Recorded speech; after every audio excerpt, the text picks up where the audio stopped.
the other reason why we might see a high prevalence of tapeworm is because of the presence of drug resistance. And this graph at the bottom shows some very preliminary results from a stud farm in France, where horses have shown clinical signs of disease due to tapeworm associated colic, as well as deaths due to the presence of tapeworm in the intestine.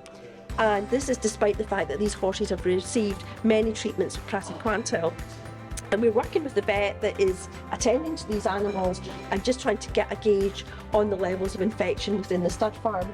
And what we found in the initial sampling of a small number of horses from this farm, despite the history of many treatments with praziquantel in the past, was that many of these horses had antibody levels that were off the scale of our assay, which is very unusual. So with the first test run of samples, we saw over 50% of horses off the scale in terms of antibody levels, compared to what we've seen our whole data set of only 1.3% of animals off the scale. So these horses do have high levels of tapeworm infection across the whole group.